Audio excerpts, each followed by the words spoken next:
Tamil Nadu teacher தகுதி தேர்விற்கு முயற்சி செய்கின்ற அனைத்து ஆசிரியர்களுக்கும் வாழ்த்துக்களும் வணக்கங்களும். நாம் இப்போ கடைசியாக 2025 நடந்து முடிந்த ஆசிரியர் தகுதி தேர்வோட சைக்காலஜி வினாக்களுக்கான விடையை பகிர்ந்துக்கிட்டு இருக்கோம். இதில் 21 பார்ப்போம். இப்போ ஒரு சைடு கொள்கைகளை கொடுத்துருக்காங்க, இன்னொரு சைடு கண்டுபிடிச்சவங்களை கொடுத்துருக்காங்க. ஆக்க நிலையுறுத்தல், பாவ்லோவ், தொடர்பியல், அதை மாதிரி நம்ம கொடுத்துருக்குறாங்க. இப்போ ஆன்சர் பார்த்துடலாம். ஆன்சர் ஏக்கு 3, ஆக்க நிலையுறுத்தல்னா பாவ்லோவ், பிக்கு 4, தொடர்பியல்னா டாண்டைக், சிக்கு பார்த்தீங்கன்னா 1, செயல்படு ஆக்க நிலையுறுத்தலுக்கு ஸ்கின்னரு, அண்ட் அனுபவ கற்றலுக்கு கார்ல் ரோஜர்ஸ். இதுதான் ஆன்சரு, சி. நெக்ஸ்ட் பாருங்க 22. பின்வரும் செயல்பாடுகளில் எது முழுநிலை இயக்க மேம்பாட்டை எளிதாக்குகிறது?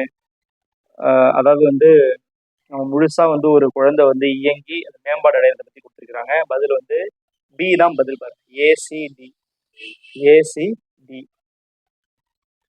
23.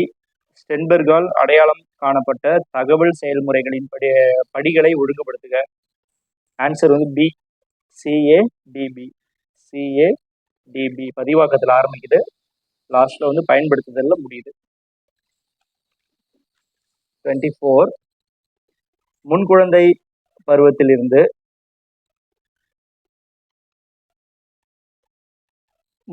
பருவத்திலிருந்து குமரப்பருவம் வரும்பொழுது இணையுறை மற்றும் மயிர்நேட்டுகள் முளைத்தண்டின் எந்த பகுதி கவனத்தையும் உணர்வையும் ஏற்படுத்துகிறது? பதில் சிறுவளைய உருவாக்கம். சிறுவளைய உருவாக்கம் தான் கவர்மெண்டோட ஆன்சரு.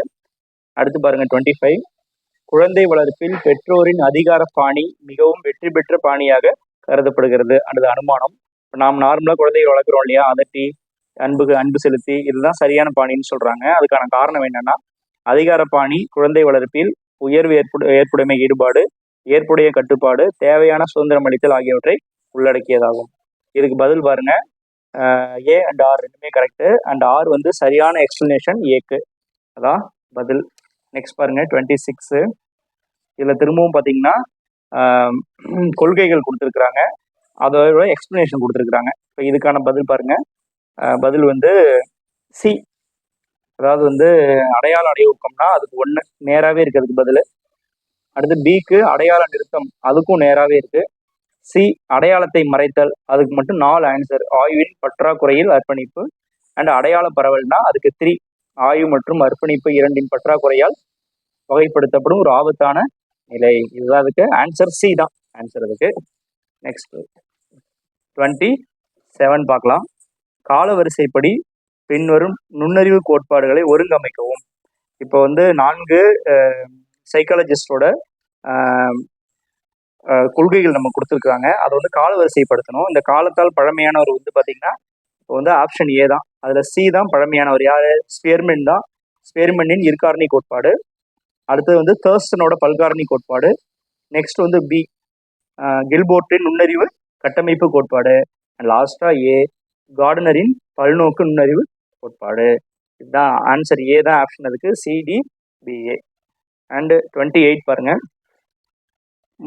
முன்பள்ளி பருவத்தில் ஏற்படும் சம வயதினருடான சமூகப்படுத்தத்தின் வளர்ச்சி படிநிலையை வரிசையாக்கம் செய்க. இதுக்கு பாருங்க ஆன்சர் சி, சிஏடிபி. சமூகமல்லாத நடவடிக்கை, இணையொத்த விளையாட்டு, இயல்புடைய விளையாட்டு, அண்ட் பி கூட்டுறவு விளையாட்டு. அடுத்து 29 பாருங்க. மாஸ்லோ பற்றி நம்ம கேள்விப்பட்டிருக்கோம். மாஸ்லோவோட அந்த ஹைரார்கி தியரி, அதுலேருந்து கொஸ்டின் கேட்டிருக்கிறாங்க. மாஸ்லோவின் தேவை படிநிலை அடுக்கினை வரிசைப்படுத்துக. இந்த தேவைகளை வரிசைப்படுத்த சொல்றாங்க. அதுக்கு ஆன்சர் ஆப்ஷன் சி. பார்த்துட்டீங்களா? ஃபர்ஸ்ட் சி, உடல்சார் தேவைகள், பாதுகாப்பு தேவைகள், அன்பு மற்றும் உடைமை தேவைகள், தன்மதிப்பு தேவைகள், லாஸ்ட்ல தான் தன்னிறைவு. ஓகேவா? சிஇஏபிடி தான் ஆன்சரு. லாஸ்ட்ல இந்த தமிழ்நாடு டெட்டோட 2025 முடிஞ்ச சைக்காலஜியோட கடைசி கொஸ்டின் 30. ஃப்ரான்பென் பிரன்னர் தனது மாதிரியின் கால பரிமாணத்தை குறிக்கும் பயன்படுத்திய சொல்லை குறிப்பிடுக. பதில் குரோனா அமைப்பு. ஃப்ரான்பென் பிரன்னர் என்ன பண்றாரு?